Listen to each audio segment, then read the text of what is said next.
The cosmic dance of genetic manipulation that birthed the Primarchs was no mere scientific endeavor, but a meticulously orchestrated plan by the Emperor of mankind.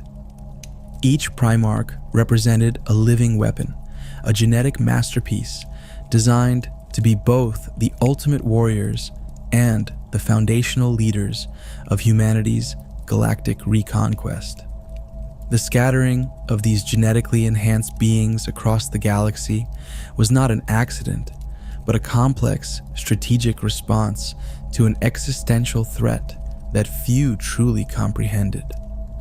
When the Primarchs were torn from the Emperor's secret laboratory on Terra, powerful chaos energies hurled them through the warp, each landing on a world uniquely suited to forge their character.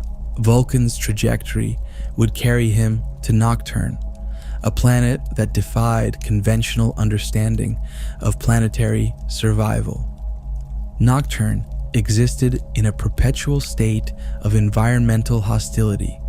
Its orbital mechanics placed it in a system with an erratic solar cycle, experiencing long periods of relative stability interrupted by catastrophic volcanic events known as the Time of Trials. Every few centuries, the planet would undergo massive geological transformations. Entire landscapes would be obliterated by volcanic eruptions, continental shifts would reshape territories, and survival became a matter of brutal adaptation. The tribal societies of Nocturne had evolved into something far beyond typical human settlements. These were not mere tribes, but intricate networks of metallurgists, survivalists, and craftspeople who understood that their continued existence depended on technological innovation and ruthless pragmatism. Metal was not just a resource, it was life itself. Complex forging techniques passed down through generations allowed these societies to transform the planet's volcanic minerals into advanced tools, weapons, and protective gear.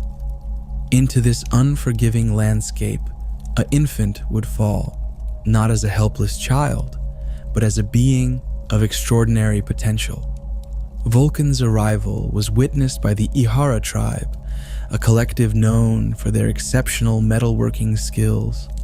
The tribal elders who discovered him noticed immediately that this was no ordinary infant. His physique suggested impossible strength. His skin bore an unusual resilience, and his eyes held an intelligence that seemed to penetrate far beyond his apparent age. The Ihara tribe's shamans and elder craftmasters conducted extensive examinations. They recognized something extraordinary. This child possessed an innate understanding of metallurgy that surpassed generations of accumulated knowledge. Where other infants would play with simple toys, Vulkan would study metallic structures, manipulate heating techniques, and demonstrate an intuitive comprehension of complex metallurgical processes that would take master craftsmen decades to understand. As Vulkan grew, his interactions with Nocturnian society revealed layers of complexity. He was not simply a prodigy, but a transformative force. Traditional tribal hierarchies began to shift around his capabilities.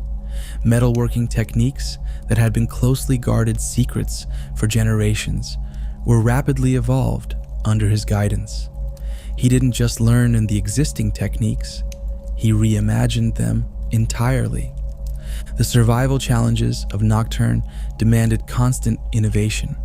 Volcanic events could obliterate entire settlements within hours, forcing populations to develop mobility, adaptability, and technological solutions that could withstand extreme environmental conditions.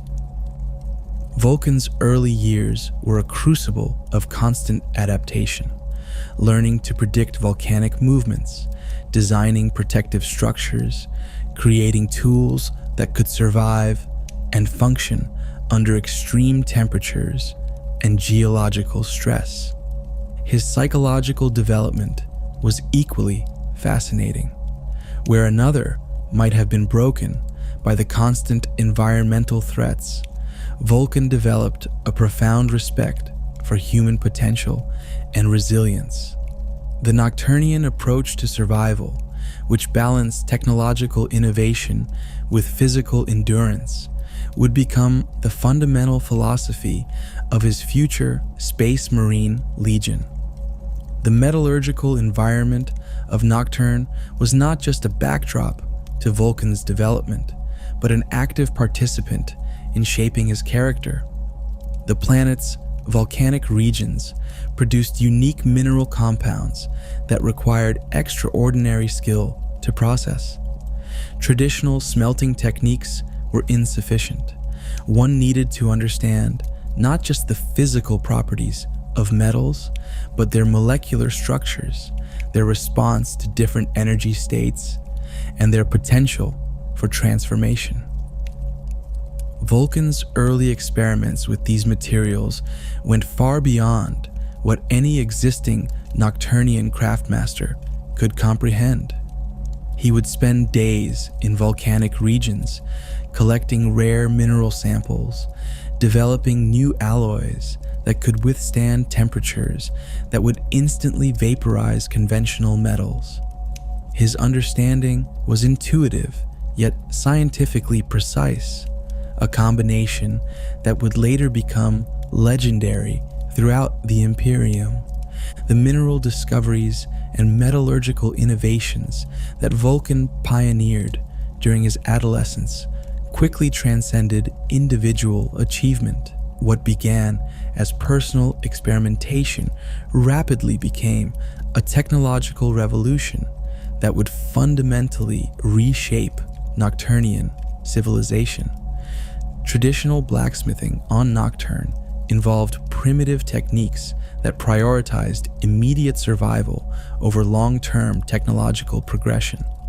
Tribes would create basic tools and weapons using rudimentary smelting processes, with each collective guarding their techniques as closely as their most precious resources.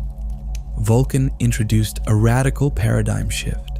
He demonstrated that technological knowledge was not a zero-sum resource to be hoarded, but a collaborative platform for collective advancement. His revolutionary techniques centered on a comprehensive understanding of metallurgical transformation that went far beyond conventional wisdom. Where previous Nocturnian craftmasters saw metals as static materials, Vulkan perceived them as dynamic substances with potential for radical metamorphosis. He developed smelting processes that could extract trace mineral compounds from volcanic rock with unprecedented efficiency, creating alloys that maintained structural integrity under conditions that would instantaneously destroy traditional materials. One of his most significant innovations involved a technique he called harmonic forging, a method of heating and shaping metals using vibrational frequencies that aligned their molecular structures. This process allowed for the creation of tools and weapons with unprecedented durability and precision. A blade created through harmonic forging could maintain a cutting edge that was molecular level sharp, while simultaneously possessing a resilience that could withstand impacts that would shatter conventional metal implements. The technological demonstrations became a form of diplomatic currency. Vulkan would travel between tribal territories, not as a conqueror, but as a technological emissary. He would arrive at a tribal settlement, analyze their existing technological infrastructure, and then provide targeted innovations that solved specific survival challenges. A tribe struggling with water extraction from underground volcanic regions would receive designs for advanced drilling mechanisms. Another facing constant environmental degradation would get blueprints for sustainable habitat construction. These technological gifts were not simple donations, but collaborative processes. Vulkan would work alongside local craftmasters, teaching them not just the how, but the fundamental scientific principles behind each innovation. He transformed technological knowledge from a closed system of inherited skills to an open, evolving ecosystem of shared understanding. The unification process was neither quick nor straightforward. Nocturne's tribal structures were deeply entrenched, with centuries of intertribal conflicts and territorial disputes. Vulkan understood that technological advancement alone was insufficient. He needed to address the deeper psychological barriers that prevented collaboration.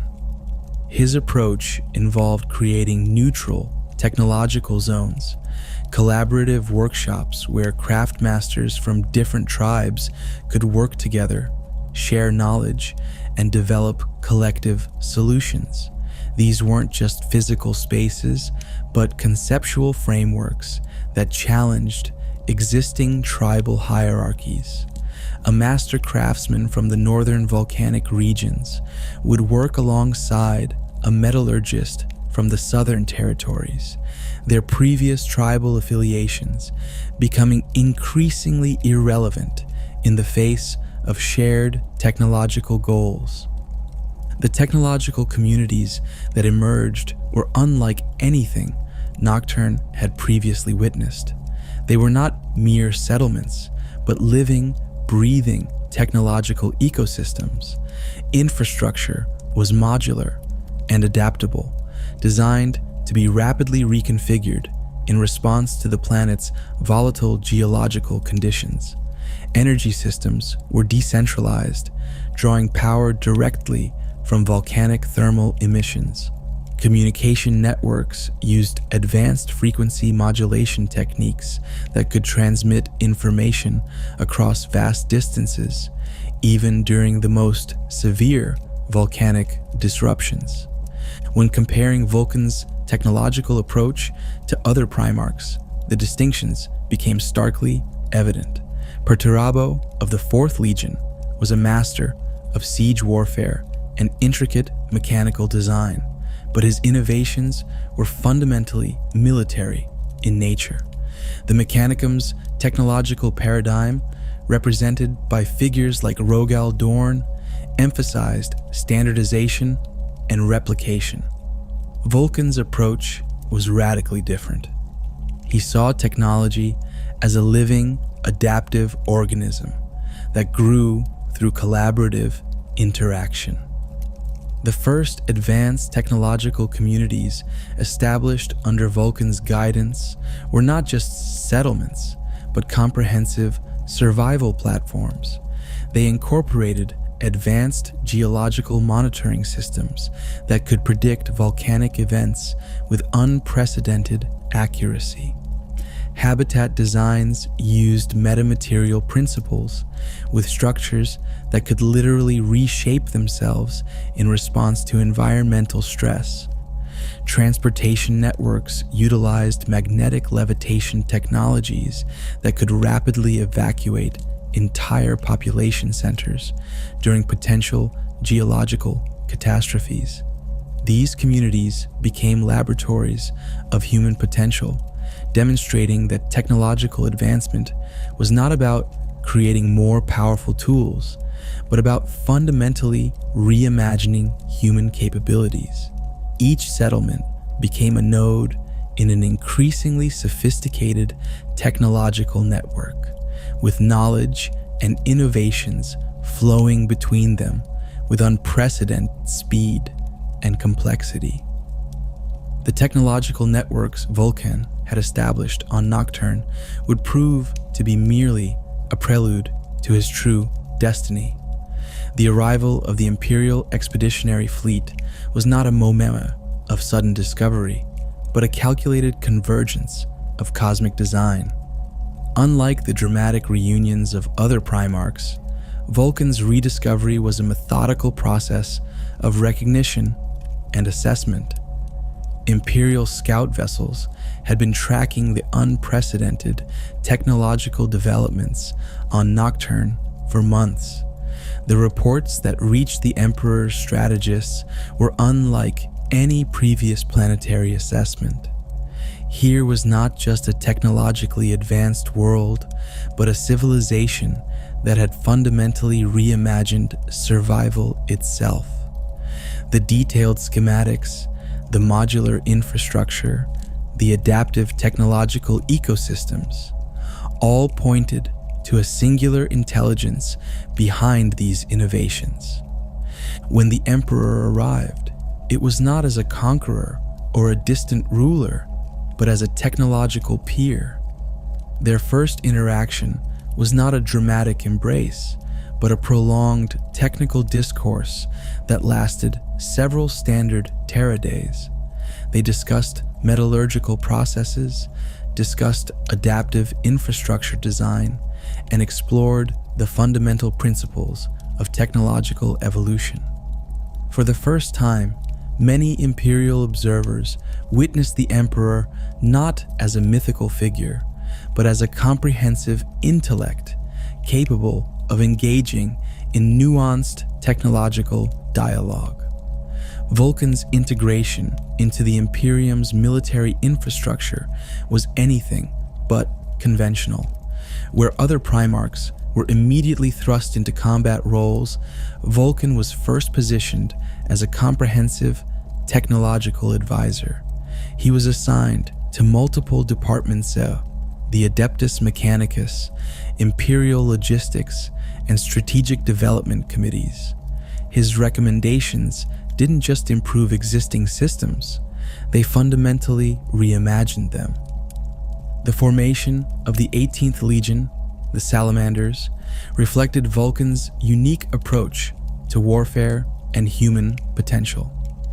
Unlike other Legion founding processes that emphasized pure combat capability, Vulkan insisted on a holistic selection process. Potential Salamanders were not just evaluated on physical prowess, but on their capacity for technological understanding, their adaptability, and their commitment to human preservation. Training facilities for the Salamanders looked dramatically different from other Legion preparation centers.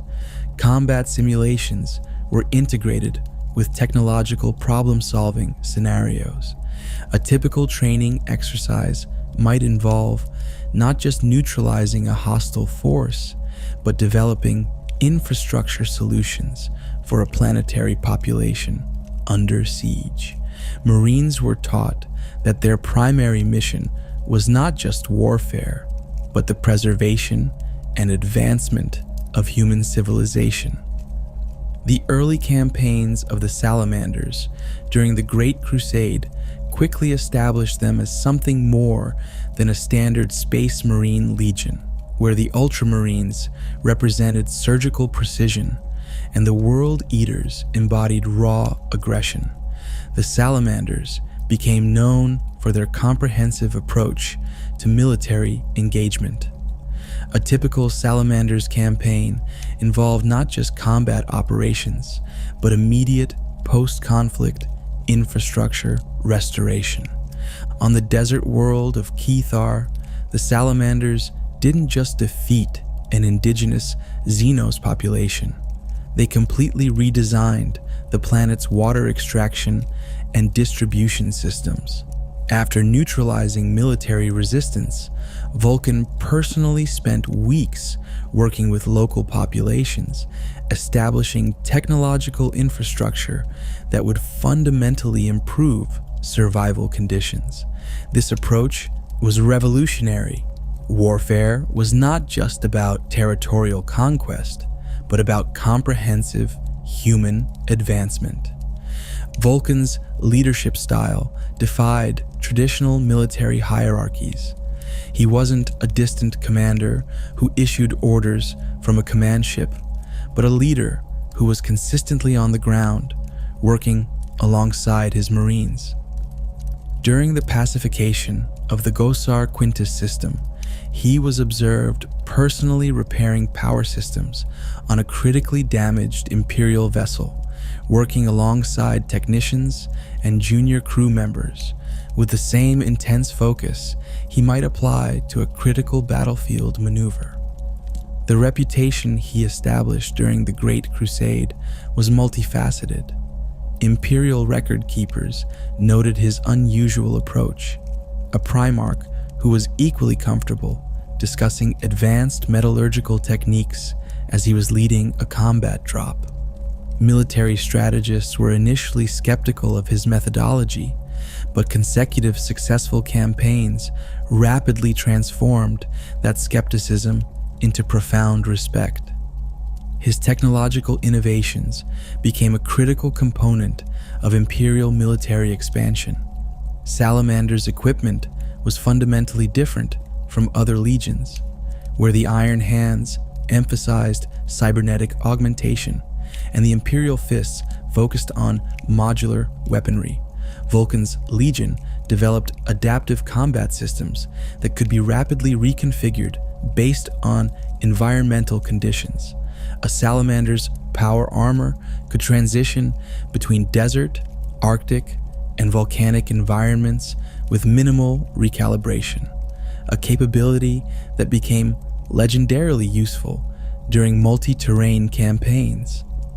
The early campaigns saw the Salamanders deployed in some of the most challenging theaters of the Great Crusade. In the methane swamps of the Gehenna Reaches, they demonstrated unprecedented adaptability. Their equipment, designed with Vulkan's comprehensive understanding of material science, could operate in conditions that would instantly destroy standard Imperial equipment. Salamander's drop pods were not just transportation devices, but comprehensive survival platforms that could serve as temporary habitat infrastructure upon planetary insertion. The methane swamps of the Gehenna Reaches were more than just a testing ground for Salamander's equipment. They represented a microcosm of Vulkan's fundamental approach to warfare. Where other legions saw combat as a series of tactical objectives, Vulkan perceived warfare as a complex ecosystem of technological problem-solving and human preservation. The Salamander's combat philosophy emerged as a radical departure from traditional Imperial military doctrine. At its core lay a principle that would become legendary throughout the Imperium. Warfare was not about destruction, but about creating conditions for human survival and advancement. This wasn't merely a philosophical stance, but a meticulously developed strategic approach that permeated every aspect of their military operations. Vulkan's personal combat doctrine rejected the binary thinking that dominated other legions. The World Eaters saw combat as pure aggression, the Ultramarines as surgical precision, but the Salamanders understood combat as a multi-dimensional challenge. A typical Salamander's battle plan would include not just combat objectives, but immediate post-conflict infrastructure restoration protocols. They didn't just defeat an enemy, they transformed the battlefield into a platform for human reconstruction. Technological innovation was the cornerstone of Vulkan's warfare approach. His weapons were not simply tools of destruction, but comprehensive systems that represented a holistic understanding of combat environments. The legendary Drake-scale bolter, for instance, wasn't just a weapon, but a modular combat platform. Its adaptive heat dissipation system could operate in extreme environmental conditions, from the frozen wastes of death worlds to the superheated volcanic regions similar to Nocturne. The Tome of Fire represented the pinnacle of Vulkan's technological and philosophical approach. More than a simple technical manual, it was a comprehensive treatise on adaptive warfare, materials, science, and human potential. Each page contained not just technical schematics, but deep philosophical explorations of how technology could be used to preserve and elevate human civilization. Imperial scholars would spend decades analyzing its contents, with some sections remaining so advanced that they defied contemporary technological understanding. Comparative analysis with other legions revealed the depth of Vulkan's unique approach. The Iron Hands, under Ferrus Manus, emphasized cybernetic augmentation and technological replacement of biological systems. Their doctrine saw human flesh as a limitation to be overcome. Vulkan's approach was fundamentally different. He saw technology as an extension of human potential, not a replacement for human capability. The World Eaters under Angron represented pure, uncontrolled aggression. Their combat doctrine was a berserker approach that prioritized maximum destruction. In stark contrast, Salamanders' combat operations were precisely calibrated. Each engagement was a carefully constructed intervention designed to minimize collateral damage and maximize long-term human survival. Weapon design under Vulkan's guidance became a comprehensive art form. Take the Promethean spear, a weapon that was simultaneously a technological marvel and a philosophical statement. Its adaptive molecular structure could transition between multiple combat modes. In close combat, it could generate plasma-level heat capable of cutting through the toughest Xenos armor. At range, it could function as a precision thermal imaging weapon capable of identifying and neutralizing targets through complex environmental interference. Salamanders' power armor represented another quantum leap in military technology. Unlike standard Imperial designs that emphasized protection and augmentation, Vulkan's armor systems were adaptive platforms. Thermal regulation systems could instantly recalibrate based on environmental conditions. Metabolic feedback loops allowed the armor to provide targeted medical interventions during combat, potentially saving a Marine's life before traditional medical systems could be deployed. The Legion's approach to combat training reflected this comprehensive philosophy.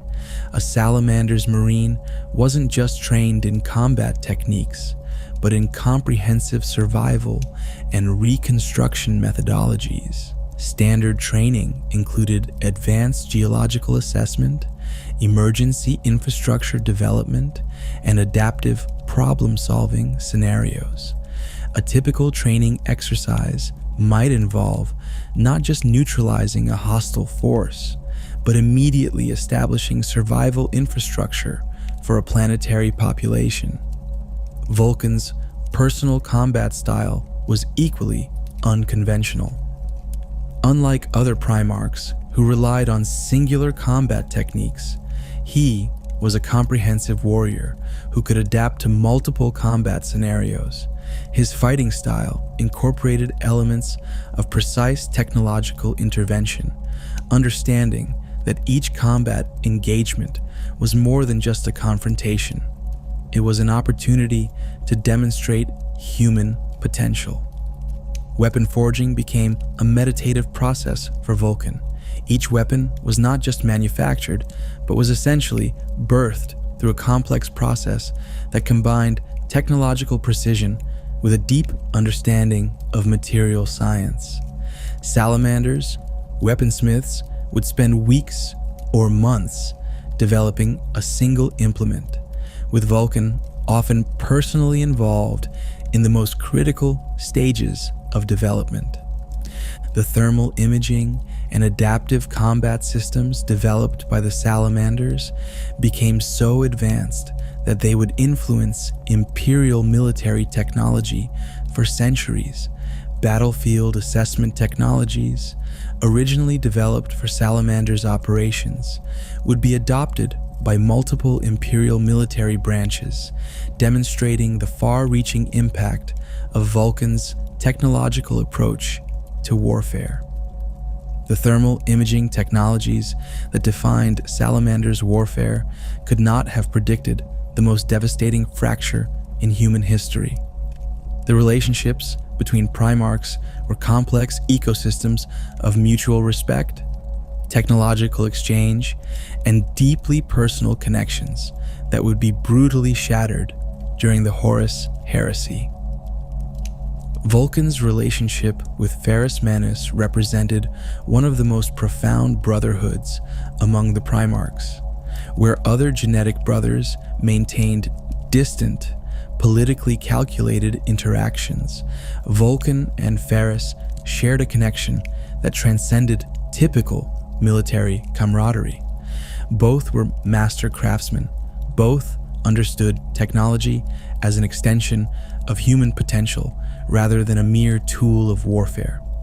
Their first meaningful interaction occurred during a joint technological conference on Mars, long before the heresy's inception.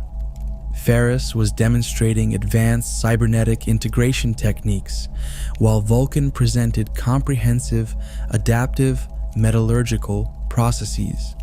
Instead of competing, they spent weeks collaboratively developing hybrid technologies that would become foundational to imperial military infrastructure. Imperial records describe their interactions as a near telepathic exchange of technological concepts, with both primarchies completing each other's technical hypotheses. Their weapon exchanges became legendary.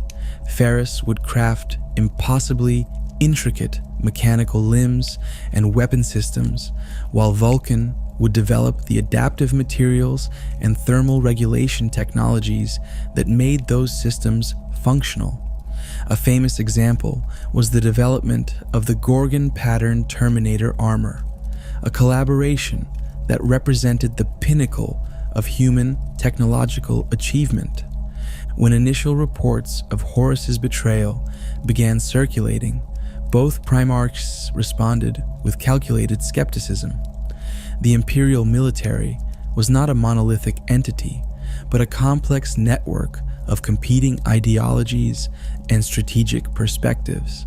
Vulkan's initial approach was to seek comprehensive intelligence, analyzing multiple communication channels and cross-referencing strategic reports. Ferrus Manus was more direct.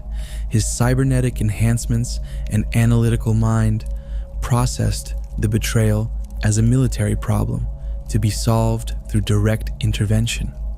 Vulkan recognized the emotional complexity, understanding that this was not just a military conflict, but a fundamental fracture of the human brotherhood they had spent decades building. The initial stages of the heresy saw complex diplomatic maneuvers. Loyalist Primarchs began conducting private communications, establishing communication protocols that could not be compromised by potential traitor infiltration. Vulkan's technological expertise became crucial in developing encryption systems that could withstand the most sophisticated mechanicum decryption techniques. The drop site massacre would become the moment that fundamentally transformed the heresy from a political conflict to an existential war. The carefully constructed plan involved multiple loyalist legions converging on the traitor forces, with the expectation of a decisive strategic intervention. What occurred was a systematic betrayal that would haunt the Imperium for centuries. When the Iron Warriors, Night Lords, and Word Bearers revealed their true allegiance, the battlefield transformed into a meat grinder of unprecedented brutality. Vulkan watched in horror as his brother Ferrus Manus engaged Fulgrim in personal combat, a confrontation that would end with Ferrus's brutal execution. The psychological impact was immediate and devastating. The Salamanders found themselves in the most exposed position during the massacre. Their commitment to preserving human life, their careful and precise combat doctrine, became a vulnerability against the pure, unrestrained aggression of the traitor legions. Entire companies were systematically surrounded and annihilated, their advanced adaptive technologies overwhelmed by sheer numerical superiority and unexpected betrayal. Vulkan's personal trauma during these moments went beyond typical battlefield loss. Each salamander killed represented not just a warrior, but a carefully cultivated individual who embodied the Legion's comprehensive approach to human potential. Their deaths were not just military casualties, but a fundamental assault on everything Vulkan had built. The Legion's near destruction was not just a numerical reduction, but a comprehensive, systemic collapse. Communication networks were shattered, technological infrastructure was obliterated, and the carefully constructed philosophical framework of the Salamanders was thrown into complete disarray. Vulkan found himself not just a military commander, but the primary survivor of a near-genocidal attack. Eyewitness accounts from the few surviving Salamanders describe Vulkan's response as a controlled, almost scientific processing of trauma. Where another leader might have descended into blind rage, Vulkan methodically assessed the survivors, developed immediate survival protocols, and began the process of Legion reconstruction even as the battle continued to rage around them. The psychological impact manifested in subtle, profound ways. Vulkan's subsequent combat doctrine would become more defensive, more focused on survival and preservation. The open, collaborative approach that had defined early Salamanders' operations gave way to a more guarded, protective methodology.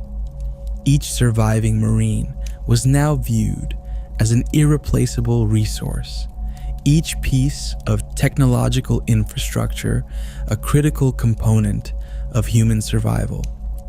The bond with Ferrus Manus, so carefully constructed over decades, had been violently severed. The technological brotherhood they had built, the collaborative vision of human potential, was now just a memory, destroyed by the very system they had worked to protect and advance. The severed technological brotherhood and the psychological wounds of the drop site massacre would prove to be merely the beginning of Vulkan's most profound journey. His experiences with death became not a singular event, but a complex, recursive narrative that would fundamentally challenge understanding of biological and psychological limitations. Perpetual existence was not a gift, but a brutal mechanism of continuous transformation. Where other beings might perceive death as a terminal experience, Vulkan understood it as a transitional state, a continuous process of deconstruction and reconstruction that went far beyond physical regeneration. Each death was not an end, but a recalibration of consciousness, a systematic breakdown and rebuilding of psychological and physiological systems. The first documented death came shortly after the drop site massacre. Critically wounded and separated from surviving Salamanders, Vulkan was captured by a dark Eldar raiding force. What followed was not simply a torture scenario, but a systematic psychological deconstruction that would have utterly destroyed a lesser being. The Dark Eldar's approach to psychological manipulation went beyond physical torment. They sought to fundamentally unravel the very essence of individual identity. Their torture techniques involved complex psychomimetic technologies that could simulate infinite variations of pain, death, and psychological disintegration. Where a standard human might survive minutes, Vulkan endured what Imperial scholars would later document as centuries of continuous psychological assault. Each simulated death became a layer of experience, each reconstruction a more complex version of his previous self. The Dark Eldar's laboratories were not merely torture chambers, but sophisticated psychological research facilities. They recognized in Vulkan something beyond a typical space marine, a being whose regenerative capabilities defied their most advanced understanding. Homunculus records, rarely captured by Imperial intelligence, suggested they viewed Vulkan as a comprehensive research subject, a living experiment in the boundaries of consciousness and physical regeneration. Vulkan's perpetual nature manifested differently from other known immortal beings in the universe. Unlike the Emperor's more mystical regenerative capabilities or the Necron's technological resurrection, Vulkan's process was a biological-psychological hybrid. Each death was not a simple reset, but a profound recalibration. Neurological pathways would be systematically reconstructed, psychological trauma would be processed and integrated, creating increasingly complex versions of his consciousness. The psychological impact of continuous death and resurrection defied traditional comprehension. Imperial psychologists who attempted to analyze recovered fragments of Vulkan's experiences found themselves confronting philosophical paradoxes.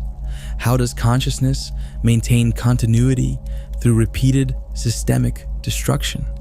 What happens to individual identity when it is repeatedly deconstructed and reconstructed? Vulkan's leadership style began to transform fundamentally. The precise, technology-driven approach of his earlier years gave way to a more nuanced, almost meditative understanding of existence.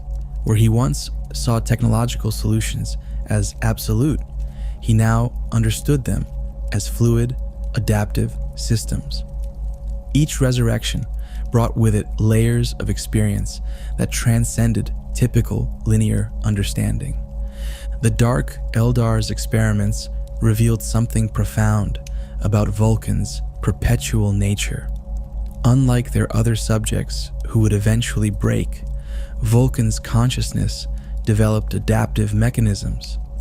He began to perceive their torture not as an assault, but as a complex information exchange. Each simulated death became an opportunity to understand psychological boundaries, to map the intricate landscapes of consciousness manipulation. Imperial records hint at moments of profound philosophical revelation during these experiences. Vulkan would later describe death not as an endpoint, but as a transitional state, a complex process of information exchange and systemic recalibration. His understanding of existence became multi-dimensional, moving beyond the binary concepts of life and death that dominated human understanding. The transformation from warrior smith to a more introspective being was not sudden, but a gradual psychological evolution. Each resurrection stripped away layers of traditional military thinking, replacing them with a more comprehensive understanding of existence. The technological precision that had defined his earlier years was now filtered through a lens of profound psychological complexity. Survivors who encountered Vulkan after these experiences noted subtle but profound changes. His interactions became less about direct technological intervention and more about understanding systemic psychological dynamics. Where he once solved problems through direct engineering, he now approached challenges through a more holistic, almost quantum perspective of potential outcomes. The Dark Eldar's attempts to break him ultimately failed, but not through traditional resistance. Vulkan's perpetual nature allowed him to transform their torture into a form of extreme research. Each simulated death became a data point, each resurrection a new iteration of understanding. He was collecting information at a psychological level that defied traditional comprehension. His relationship with death became fundamentally different from other beings, where most would perceive death as a traumatic, terminal experience.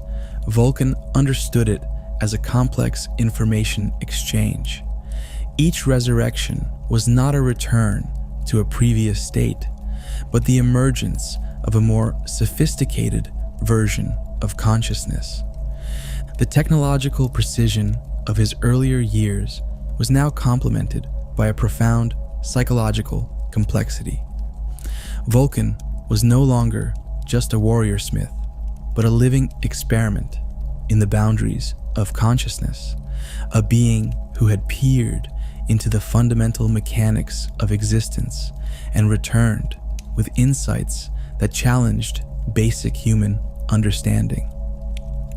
The boundaries between psychological complexity and existential isolation became increasingly blurred as Vulkan's journey continued. His understanding of existence, forged through countless resurrections and psychological deconstructions, now collided with the brutal reality of the Imperium's systematic collapse.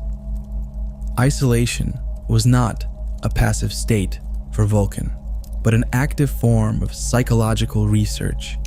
He selected his retreat carefully, not a random location, but a meticulously chosen environment that would provide maximum opportunities for introspective analysis. The volcanic death world of Charaz became his primary location of retreat, a planetary ecosystem that mirrored the complex adaptive systems he had always studied. Charaz was not just a physical location, but a comprehensive research platform. Its constant geological instability, with massive volcanic systems that would reshape entire continental masses within decades, provided a perfect metaphor for the Imperium's own systemic transformation. Vulkan constructed research facilities that were simultaneously survival platforms and sophisticated psychological investigation centers. His interactions with other surviving Primarchs during this period were sporadic, complex communications that defied traditional diplomatic protocols. Rogel Dorn's communications were precise, almost mechanical, strategic assessments that treated the Imperium's collapse as a logistical problem to be solved. Vulkan, by contrast, perceived the Imperium's disintegration as a complex adaptive system experiencing fundamental transformation. Conversations with Corvus Corax were particularly nuanced. Both had experienced profound psychological trauma. Both understood isolation as a mechanism of survival and understanding. Their communications often involved complex encrypted transmissions that went beyond standard communication, exchanging not just strategic information, but profound philosophical insights about survival, transformation, and the nature of consciousness. The psychological toll of witnessing the Imperium's collapse manifested in intricate ways. Vulkan no longer viewed the human civilization as a monolithic entity, but as a complex adaptive system experiencing radical transformation. Each sector's collapse was not a failure, but a potential opportunity for systemic regeneration. Where others saw destruction, he perceived potential evolutionary pathways. Imperial communication networks became his primary research mechanism. He developed sophisticated analytical systems that could track civilizational collapse patterns, identifying not just the mechanisms of destruction, but potential regenerative pathways. These were not just academic exercises, but comprehensive survival strategies that could potentially preserve human potential through the most challenging period of galactic history. Technological development did not cease during his isolation. It transformed. Vulkan's research facilities on Charis became sophisticated laboratories that pushed the boundaries of adaptive technology. Survival systems were developed that could function across multiple planetary ecosystems, communication technologies that could operate under extreme electromagnetic interference, infrastructure designs that could rapidly reconfigure based on environmental stress. The weight of witnessing the Imperium's disintegration was not a burden of grief, but a complex analytical challenge. Vulkan understood that civilizational collapse was not a binary event, but a multidimensional process of transformation. Each destroyed planetary system, each fallen imperial sector, represented not just a loss, but a potential point of future regeneration. His interactions with the broader galactic ecosystem became increasingly sophisticated.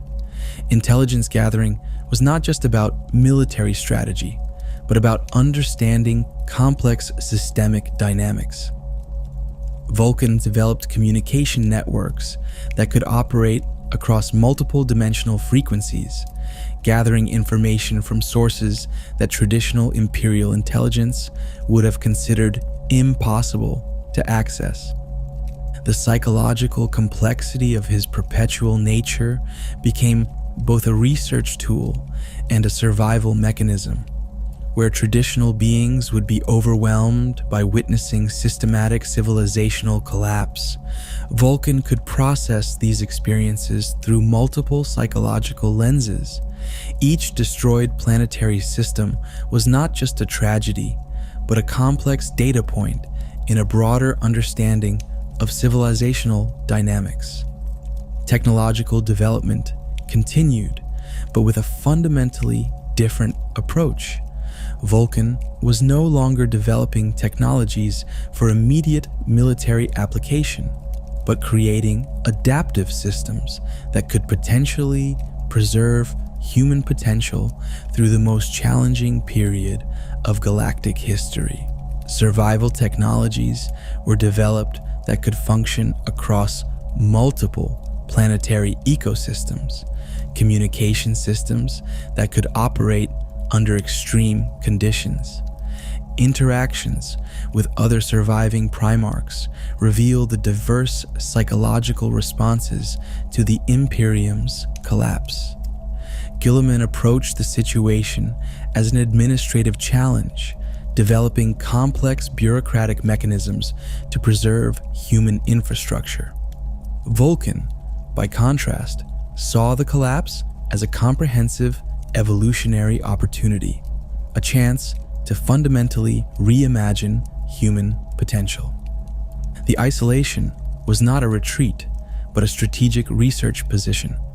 Vulkan transformed his retreat into a comprehensive investigation of human survival potential. Each communication, each technological development, each moment of observation became a data point in understanding how complex systems survive and regenerate under extreme stress. The strategic research position that defined Vulkan's isolation was not a permanent withdrawal, but a calculated preparation for a moment of critical galactic intervention. His re-emergence was not a dramatic return, but a methodical, strategic deployment that would fundamentally reshape the Imperium's survival strategies. The Great Crusade represented more than a military campaign. It was a comprehensive civilizational restoration project. Vulkan's approach differed dramatically from Guilliman's more traditional military restructuring, where Robute saw the Crusade as an administrative and military challenge. Vulkan perceived it as a complex adaptive system requiring fundamental technological and philosophical reimagination. Technological contributions became the cornerstone of Vulkan's intervention. The adaptive survival systems developed during his isolation were not theoretical constructs, but comprehensive platforms that could be rapidly deployed across multiple planetary ecosystems. Communication networks he had developed could operate under electromagnetic conditions that would instantly destroy traditional Imperial communication infrastructure. Primaris marine integration represented a fascinating psychological and technological challenge. Vulkan did not view these new marines as simple replacements or technological upgrades, but as a comprehensive evolutionary step in human military development. His approach to their training and integration went far beyond standard genetic and combat protocols. Salamander's Legion restructuring became a comprehensive research project. Traditional Legion organization was replaced with a more fluid, adaptive structure that could rapidly reconfigure based on strategic requirements. Training protocols were redesigned to emphasize not just combat effectiveness, but comprehensive survival and reconstruction capabilities. The technological innovations Vulkan introduced were revolutionary. Primaris marine equipment developed under his guidance went beyond standard augmentation. Adaptive power armor systems could now perform real-time metabolic analysis, provide targeted medical interventions, and rapidly reconfigure based on environmental conditions. Weapon systems were no longer just combat implements, but comprehensive survival platforms. Interactions with the new generation of Space Marines revealed Vulkan's profound understanding of human potential. Where other Primarchs might have seen the Primaris as simple replacements, he recognized them as a complex evolutionary step. Training sessions became comprehensive, philosophical, and technological exchanges, with each Marine not just learning combat techniques, but understanding the broader civilizational context of their existence. Strategic contributions to the Imperium's survival went beyond traditional military thinking. Vulkan developed comprehensive planetary restoration protocols that could be rapidly deployed in post-conflict zones. These were not simple reconstruction strategies, but adaptive systems that could fundamentally transform planetary ecosystems, creating sustainable human habitation platforms in environments previously considered uninhabitable. The relationship with Guilliman was particularly nuanced. Where Robute approached the Great Crusade with administrative precision, Vulkan brought a more holistic, adaptive perspective. Their strategic discussions became complex exchanges that went beyond military planning, exploring fundamental questions about human survival and evolutionary potential. Salamander's Legion transformation was not a simple reorganization, but a comprehensive reimagination of Space Marine potential.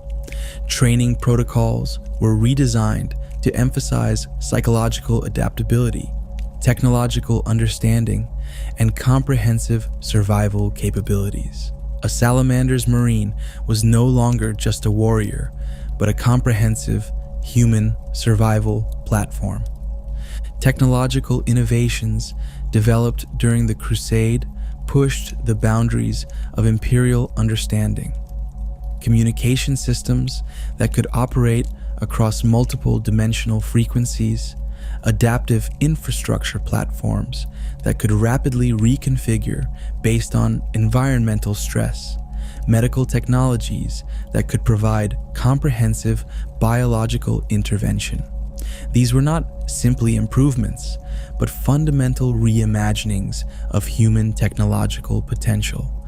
Vulkan's approach to the new generation of Space Marines went beyond physical and combat training. Philosophical and psychological development became as critical as physical augmentation.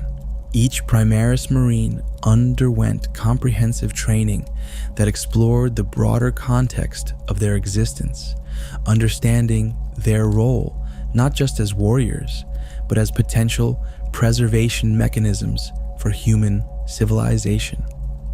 The strategic deployment of Salamanders during the Great Crusade revealed a fundamentally different approach to military engagement, where other legions saw planetary conquest as a primary objective. Salamanders' operations emphasized comprehensive planetary restoration. Each military intervention was simultaneously a combat mission and a complex civilizational reconstruction project. Technological platforms developed under Vulkan's guidance represented quantum leaps in Imperial capabilities. Adaptive survival systems could now function across multiple planetary ecosystems.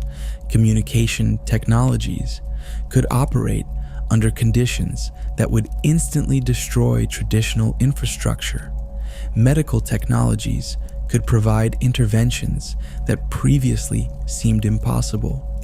The reemergence was not just a military return, but a comprehensive strategic intervention that would fundamentally reshape the Imperium's survival strategies.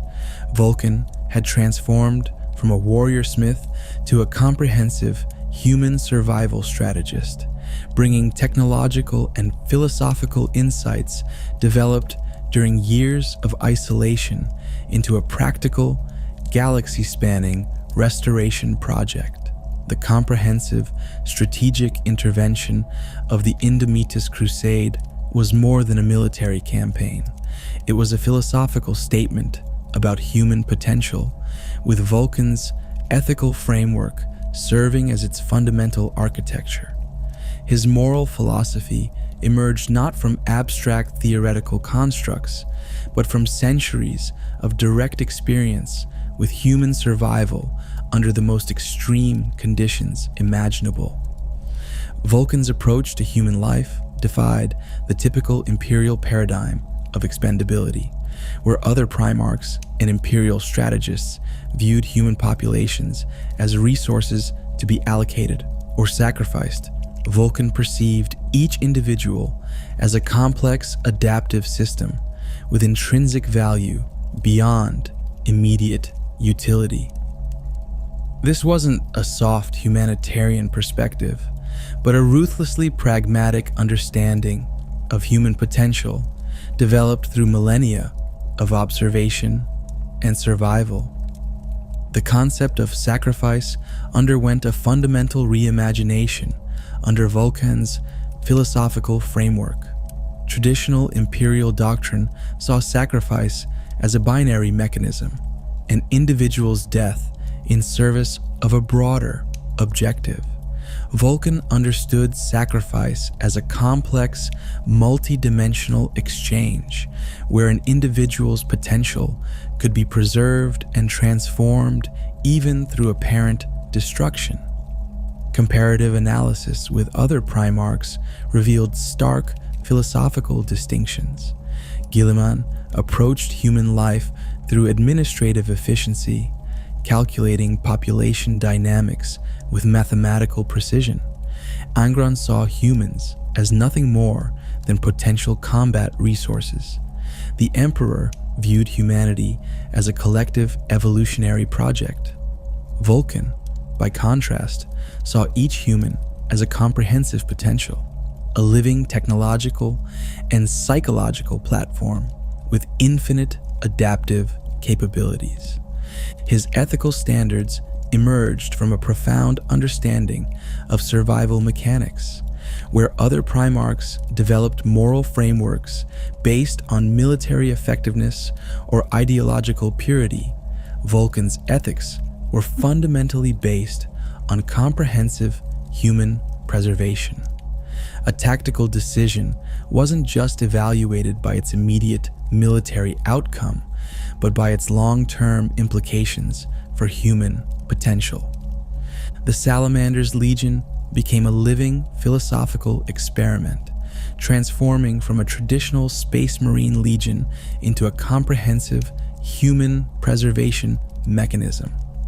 Training protocols emphasized not just combat effectiveness, but psychological resilience, technological adaptability, and a profound respect for human life.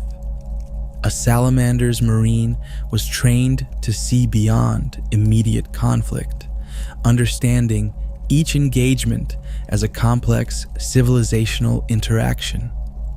Technological innovations became a form of philosophical expression. Weapon systems developed under Vulkan's guidance were not just combat implements, but comprehensive survival platforms. A bolter wasn't just a weapon, but a potential rescue mechanism.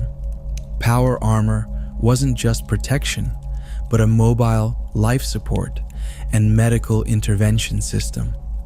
The protection of human life became a mathematical and philosophical optimization problem. Vulkan developed complex algorithmic frameworks that could assess the long-term civilizational impact of any potential military intervention. Casualty calculations weren't just about immediate numerical reduction, but about preserving human potential across generational timescales. Interactions with other imperial institutions revealed the profound depth of Vulkan's philosophical approach. Adeptus Mechanicus representatives found his technological perspectives challenging. He saw machines not as pure technological platforms, but as complex adaptive systems with potential for growth and transformation. Ecclesiarchy theologians struggled with his understanding of sacrifice, which went far beyond religious martyrdom into comprehensive potential preservation. The ethical standard of the Salamanders Legion became a living philosophical doctrine. Marines were trained to see beyond immediate conflict, understanding that every interaction was a potential civilizational exchange. Collateral damage wasn't just a tactical consideration, but a fundamental ethical failure. A successful mission wasn't measured by enemy casualties, but by human potential preserved. Vulkan's teachings transformed the very concept of military engagement, where other legions saw planetary conquest as a primary objective. Salamander's operations became comprehensive civilizational interventions. Each military deployment included extensive post-conflict reconstruction protocols, technological transfer mechanisms, and long-term population preservation strategies. The long-term impact extended far beyond the Salamanders Legion. Vulkan's philosophical framework began influencing broader imperial strategic thinking. Military academies started incorporating his complex, adaptive approach to conflict resolution. Technological development platforms began emphasizing human potential over pure efficiency metrics. His understanding of human life as a complex adaptive system challenged fundamental imperial paradigms. The typically rigid hierarchical structure began experiencing subtle transformations. Lower-ranking personnel were no longer viewed as simple replacements, but as comprehensive potential platforms with unique adaptive capabilities. Technological innovations became a form of philosophical expression. Communication systems developed under his guidance weren't just about information transfer, but about preserving and expanding human psychological and technological potential. Medical technologies went beyond simple biological intervention, becoming comprehensive human potential preservation mechanisms. The ethical legacy was not a set of rigid rules, but a dynamic, adaptive philosophical framework. Each Salamander's Marine became a living embodiment of this approach, a warrior who understood that protection wasn't just about preventing immediate destruction, but about preserving and expanding human potential across generational and civilizational timescales. The philosophical framework that defined Vulkan's approach to human survival transcended mere military doctrine, evolving into a mythological construct that would reshape fundamental understanding of heroism within the Warhammer 40K universe. His significance was not simply about individual achievement, but about representing a complex alternative to the typically brutal narrative of human survival. Mythological status within the Warhammer 40K narrative emerged from Vulkan's unique positioning, a Primarch who fundamentally challenged the established paradigms of heroism. Where other Primarchs represented pure martial prowess or administrative efficiency, Vulkan embodied a more nuanced concept of strength. His mythology was built not on body counts or conquered territories, but on the profound ability to preserve and transform human potential under the most extreme circumstances imaginable. Fan interpretations revealed a deep psychological resonance that went far beyond traditional military heroism. Discussion forums, narrative analyses, and community discussions consistently highlighted Vulkan as a character who represented hope in a fundamentally nihilistic universe. Imperial fans saw him as a representation of technological potential, while more philosophical enthusiasts recognized him as a complex exploration of compassion as a survival mechanism. The cultural significance of Vulkan emerged from his ability to represent multiple complex narratives simultaneously. He was not a simple, heroic archetype, but a multi-dimensional character who embodied technological innovation, philosophical depth, and a profound understanding of human survival. Cosplay communities developed intricate representations that went beyond physical reproduction, attempting to capture the philosophical complexity of his character. Speculative discussions about Vulkan's potential future role in the ongoing narrative became a sophisticated form of narrative exploration. Imperial fans developed complex hypothetical scenarios that went beyond traditional storytelling, creating intricate potential narrative trajectories that explored how his unique perspective might reshape broader galactic dynamics. Technological fan communities were particularly fascinated by Vulkan's approach to innovation. His understanding of adaptive systems became a framework for exploring potential technological development. Discussions would often extend beyond the Warhammer 40K narrative, using his philosophical approach as a lens for understanding real-world technological and social challenges. The representation of hope within the brutally dystopian Warhammer 40K universe was perhaps Vulkan's most significant contribution.